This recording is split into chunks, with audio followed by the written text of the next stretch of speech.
Coucou les gars, j'espère que vous allez bien. Moi, ça va. Alors aujourd'hui, on se retrouve pour une nouvelle vidéo. On est là pour une histoire d'horreur, comme d'habitude. Mais c'est une histoire d'horreur racontée par l'un d'entre vous. Mais j'ai décidé d'appeler le concept Ça raconte. Sarah raconte. Donc ça raconte. Ça raconte vos histoires. Donc si vous aussi, comme le jeune homme d'aujourd'hui, vous avez une histoire à me raconter, une histoire d'horreur qui vous est arrivée, un truc bizarre, un truc paranormal, un truc de la vie quotidienne, un truc qui vous a effrayé, une mésaventure à raconter. Mon Instagram et le lien de mon Instagram est dans ma bio YouTube. Vous pouvez me contacter, vous pouvez me raconter vos histoires et je serai ravie de les repartager sur ma chaîne. Donc sans plus tarder, on va passer à la suite de la vidéo.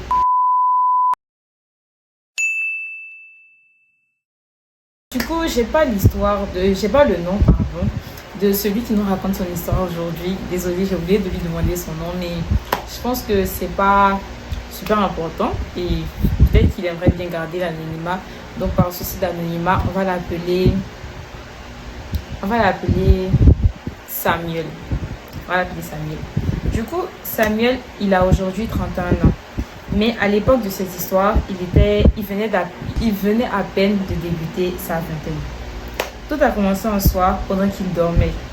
Il a senti une présence dans sa chambre et il ne comprenait pas comment c'était possible en fait, vu que lui, la porte de sa chambre était fermée et qu'il dormait seul dans sa chambre. C'est-à-dire qu'il ne partageait pas sa chambre avec quelqu'un et tout.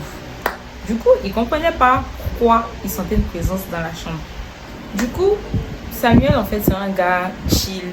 Il se prend pas la tête, il panique pas. Tu vois, c'est pas comme nous en fait. C'est pas quelqu'un qui va sursauter, qui serait effrayé et tout. Tu vois, donc tranquillement, vu qu'il est couché sur le dos, il essaye d'ouvrir les yeux pour voir en fait qui est dans la chambre. Vu que la porte est fermée, il dort seul, il comprend pas. Donc il essaye de voir en fait qu'est-ce qui se passe. Et là, il ouvre les yeux. Qu'est-ce qu'il voit? Une silhouette arrêtée au pied de son lit. Du coup, il voit la silhouette. Oui, mais en fait, silhouette là, ça va me blesser tout le long de la vidéo. Du coup, il voit la silhouette arrêtée au pied de son lit. Elle ne bouge pas, elle ne fait pas de mouvement brusque, elle n'avance pas, elle récupère, elle est arrêtée là. Mais de temps à autre, elle fait des mouvements de main. Vous voyez, quand vous faites des mouvements de main pour voir si la personne qui est face à vous vous écoute ou vous comprend là, c'est exactement ce genre de mouvement de main que la silhouette faisait en fait à Samuel. Du coup, arrivé à un moment donné, Samuel commence à entendre la silhouette parler. Il entend que la silhouette parle. Mais en fait, ce que la silhouette dit est imperceptible. On ne comprend pas ce que la silhouette dit. On ne comprend pas ce que la silhouette raconte en fait. Il essaye de se concentrer pour écouter, pour comprendre, mais il ne comprend que dalle. Les mots étaient comme étouffants en fait. Genre, il n'entendait pas. Tout ce que la silhouette racontait était à peu près étouffé dans la voix de la personne, ou de la silhouette, ou de la chose, comme vous voulez. Du coup, Samuel, encore un peu trop tranquille à mon goût, un peu trop chill à mon goût, reste tranquille, il panique pas, rien, il tend l'oreille pour chercher à comprendre ce que la silhouette raconte, mais toujours rien. Et ce qui est bizarre, c'est que Samuel, il se sentait pas en danger en fait, en présence de la silhouette. Il se sentait pas en danger, il se sentait pas stressé, il n'avait pas peur, rien du tout. Et il était tellement tranquille que, en cherchant à entendre la silhouette, ce que la personne racontait, ce que la chose racontait, il s'est endormi. Franchement, Samuel. Parce que moi, je n'imagine même pas en train de m'endormir face à une telle chose. À part si je ferme les yeux de peur, genre je ferme les yeux parce que j'ai peur jusqu'à... et puis je m'endors. Sinon, franchement, rester comme ça, en train de chercher à comprendre ce qu'une silhouette noire cherche dans ma chambre, ce qu'elle me dit, pendant que je suis seule dans la chambre, la porte est fermée, frère. Du coup, le lendemain de cette nuit assez effrayante, en tout cas pour moi, mais pas très effrayante pour Samuel, il est rentré de ses cours et une mauvaise nouvelle l'attendait. Qu'est-ce qu'il attendait? On lui a annoncé qu'il avait perdu sa grand-mère. Du coup, après avoir encaissé cette difficile et pénible nouvelle, il devait se rendre au village pour les hommages à sa grand-mère, les funérailles entre autres en fait. La grand-mère, c'est sa grand-mère paternelle. J'ai un problème, mais les R1. C'est sa grand-mère paternelle, paternelle. Du coup, il devait se rendre au village pour les obsèques de sa grand-mère paternelle. Du coup, arrivé au village là-bas, il rencontre ses cousins, la plus grande de ses cousines, qu'il rencontre et à qui il explique sa soirée assez mystérieuse, on va dire ça comme ça. Du coup, il lui raconte sa soirée assez mystérieuse.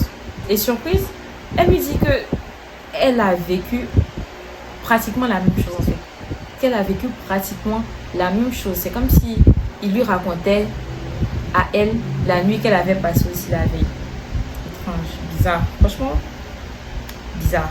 Du coup, ensemble en train de réfléchir sur le pourquoi du comment c'est arrivé.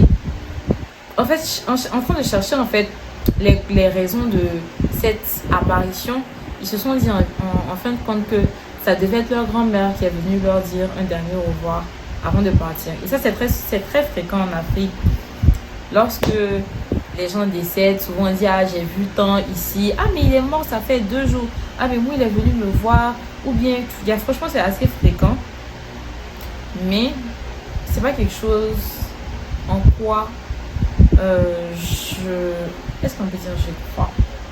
Bon, c'est quelque chose, en tout cas c'est fréquent, mais je saurais vous dire si c'est vraiment comment dire ça, c'est vraiment les défunts qui viennent ou si c'est, je sais pas. Vous me direz dans les commentaires ce que vous en pensez, mais moi je sais pas trop quoi penser de ça en fait. Du coup, tout se passe bien au village pour les obsèques de la grand-mère et tout, et il retourne à Abidjan continuer sa vie et tout. Du coup, il nous raconte que la première nuit, sa première nuit de retour à Abidjan, il a vécu la nuit la plus terrifiante de toute sa vie. Et il pèse ses mots. Pour une fois que Samuel a peur, nous, on avait peur depuis le début, mais il me demande qu'est-ce qu'il a bien pu vivre au point d'avoir peur. Parce que si la première étape même n'a pas fait peur, ne lui a pas fait peur à ce point, je me demande vraiment qu'est-ce qui a bien pu arriver pour qu'il ait aussi peur. Du coup là, il rentre de son voyage, il prend sa douche, tout ça, il est épuisé. Donc là, il ne permet pas de temps, il s'allonge sur son lit, sur le dos, et il s'endort. Il lui en faut même pas quelques minutes pour s'endormir en fait, vu qu'il est tellement fatigué. Donc il s'endort, et là il s'endort. Arrivé à un moment donné, il recommence à sentir une forte présence en fait. Une énorme, une pesante. Mais pourquoi j'arrive pas à articuler? Il commence à sentir une présence super pesante dans sa chambre. Tu sens, tu vois, il y a des choses. Il y a des fois, tu es couché, tu sens que quelqu'un vient se coucher à côté de toi. Et là, c'est vraiment quelqu'un. Mais est-ce que pour Samuel, c'était vraiment quelqu'un? Du coup, si vous vous souvenez bien, Samuel, il dort seul dans sa chambre. Il ferme la porte pour dormir et tout. Du coup, c'est pas logique. C'est pas logique en fait. Ça sent pas rationnel que ce soit quelqu'un qui est rentré dans sa chambre pour dormir avec lui. La présence est tellement pesante qu'il sent même le matelas à côté de lui s'affaisser. Franchement, moi, il pensait que c'était quelqu'un. Mais je sais pas, il allait mettre ma main sur la personne. Genre, la plupart du temps dans les histoires, je peux sentir une présence, mais pas au point de sentir le lit s'affaissant en fait à côté de toi. Du coup là, c'était tellement flagrant, je sais pas si on peut dire ça comme ça, qu'il a tourné la tête pour regarder ce qui se passait en fait. Et du coup, il voit le même type d'ombre couché à côté de lui, qui a mis la main comme ça, je sais pas, qui a appuyé sa tête contre sa main et qui le regarde comme si la personne ou la chose le regardait dormir. Et lui, en fait, tellement il a eu peur, il essaie de se relever, sursauter. Tu as peur, tu sursautes en fait. Et il se rend compte qu'il n'arrive pas à bouger. Du coup, il n'arrive pas à bouger. La seule chose qui peut bouger, c'est sa tête qu'il a retournée, si vous vous souvenez bien, pour voir ce qui se passe à côté de lui. Et ses yeux. Il essaye de parler, d'essayer de demander mais c'est qui ou quoi à son interlocuteur. Il n'arrive pas à ouvrir la bouche. Ses lèvres sont scotchées l'une à l'autre. Franchement, il y a des situations, en fait, ça t'arrive. En fait, j'ai déjà là. Faut me prendre en main. Toi, je sais pas, qu'est-ce que tu veux faire? Tu n'arrives pas à bouger. Tu n'arrives pas à parler. Tu n'arrives pas à fuir. Bon. Du coup, tout à coup, brusquement, la civière se lève et s'assoit sur Samuel. En fait, ça là, franchement, que je me préserve de ce genre de situation. Mais ton cœur même va sortir par ta gorge. Comment ça, une silhouette inconnue rentre dans ta chambre, apparaît même pas, rentre après dans ta chambre, se couche, te regarde, s'assoit sur toi, et la silhouette commence à le regarder comme si c'est... Genre, en fait, avec intrigue, en fait. Comme si c'est Samuel qui l'intriguait. C'est pas toi qui est censé intriguer le gars. C'est le gars qui, toi, t'intrigue. Du coup, la silhouette commence à observer Samuel, regarder le transverser du regard. Mais lui, il essaie de voir ce que c'est, qui c'est et tout. Mais il voit en fait que la silhouette. À travers ses yeux, d'après ce qu'il dit, d'après ses mots, il voyait que le néant. Il voyait juste une masse d'ombre sur lui. Il ne voyait rien d'autre. Rien du tout. C'était que une masse obscure. Alors qu'il y avait assez de lumière dans sa chambre pour qu'il puisse voir la couleur de la peau, les traits de la chose. Mais il ne voyait rien, que de l'ombre. Du coup là, la silhouette qui commence à approcher son visage de celui de Samuel. En fait, ça c'est quoi? Mais bref. Du coup, la silhouette commence à rapprocher son visage de celui de Samuel. Rapprocher, comme si elle voulait l'embrasser en fait. Quand j'ai su que c'est ta grand-mère qui est venue. Oui, la grand-mère là. C'est quelle gamme? La mère. La mère, c'est quelle gamme? La grand-mère. Ou bien, là. C'est quel au revoir que la grand-mère va venir dire encore dans la fête des bisous là. Donc bref. La silhouette rapproche son visage, son pseudo-visage de celui de Samuel, comme si elle voulait l'embrasser. Du coup, Samuel, pris de panique, il n'arrive toujours pas à bouger. Donc, c'est sa tête, si vous vous souvenez bien, qui bouge et ses yeux. Donc, il bouge sa tête de gauche à droite, pour pas que la silhouette puisse, en fait, arriver à ses fins qui sont, à notre avis, à son avis, de l'embrasser. Du coup, là, la silhouette prend ses mains, ses pseudo, mais encore une fois, attrape le visage de Samuel pour l'immobiliser et rapproche son visage jusqu'à... Samuel, il est effrayé, donc il ferme les yeux parce qu'il a peur. Et là, plus rien. Plus aucun bruit, plus aucun poids, plus rien, néant. Qu'est-ce qui passe? Du coup là, Samuel se sent plus léger. Plus de poids, plus de présence pesante, plus rien. Il se sent apaisé. Il se sent libre. Il se sent en paix. Bizarre. Du coup, il comprend pas en fait. Et il se rend compte que il est dans les airs. En ouvrant les yeux, il se rend compte que il est en l'air, il est en lévitation au-dessus de son lit. Et d'après ses propres mots, il n'avait jamais ressenti autant de paix en lui, autant de soulagement. Il se sentait en paix, léger, de tout stress, de toute peur, de toute crainte, de tout ce que vous voulez. Il se sentait apaisé. Il n'avait jamais été aussi apaisé de sa vie. Du coup, là, il est en l'air et tout. Et il décide de jeter un coup d'œil sur son lit. Du coup, quand il jette le regard sur son lit, qu'est-ce qu'il voit?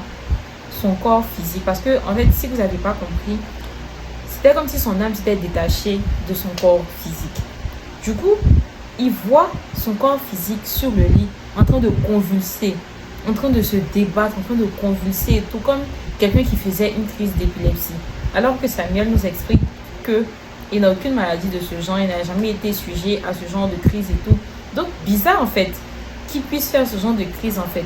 Du coup, il est paniqué. Mais en même temps qu'il est paniqué, il se rend compte que il ne fait pas que flotter dans l'air en fait.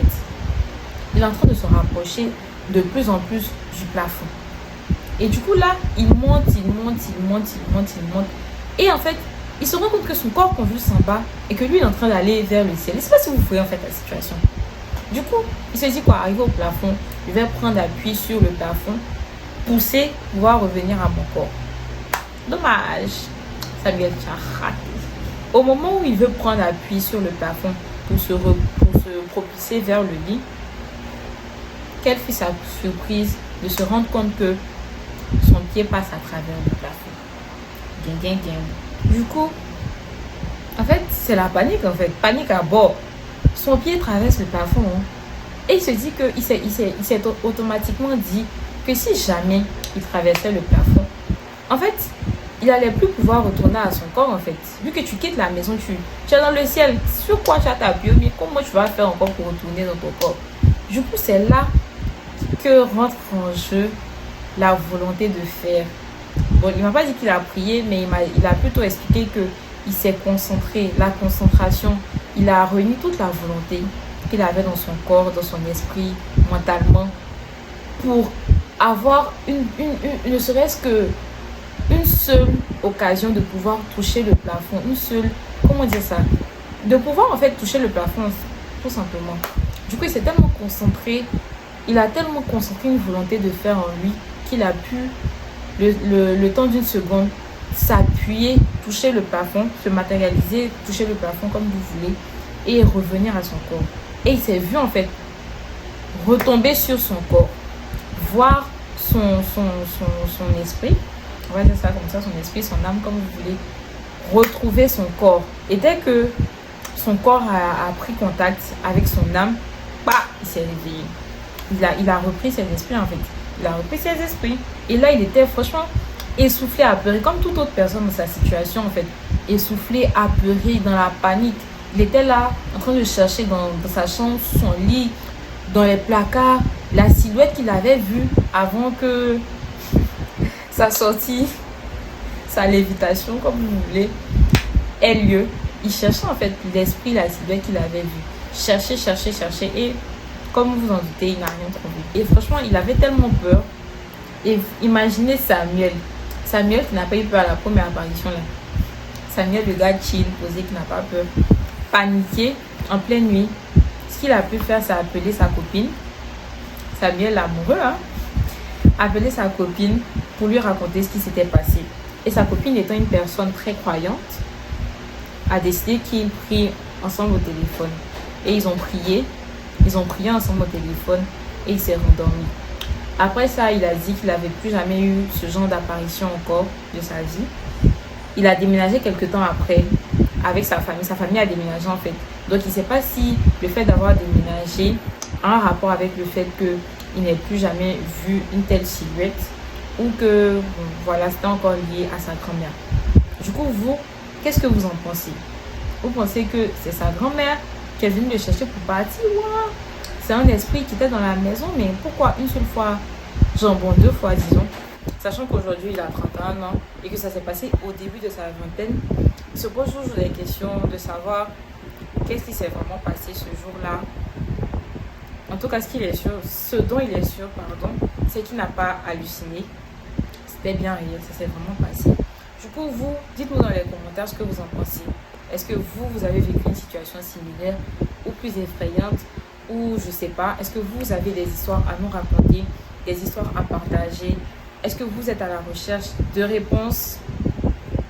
Je vous attends dans les commentaires et je vous attends sur Instagram si vous avez une histoire à nous partager, à faire savoir. Je sais pas, vous avez des réponses comme aujourd'hui Samuel. On vous attend, je vous attends, pardon. Et voilà. Du coup, c'est tout pour la vidéo d'aujourd'hui. J'espère qu'elle vous aura plu. Si ce contenu vous plaît, vous intéresse, je vous somme de vous abonner et de laisser un like, s'il vous plaît. Laissez un like, abonnez-vous, interagissez, laissez des commentaires. Ça aide au référencement de la chaîne YouTube. Ça aide, ça m'aiderait. Même si, voilà quoi, si vous voulez m'aider dans mon contenu, dans ma chaîne, ce serait bien de laisser des commentaires et de laisser des likes pour qu'on puisse ensemble agrandir cette communauté que j'essaye de construire. C'était tout pour aujourd'hui. J'espère que la vidéo vous aura plu. On se retrouve vendredi prochain pour une nouvelle vidéo. D'ici là, portez-vous bien. Bisous!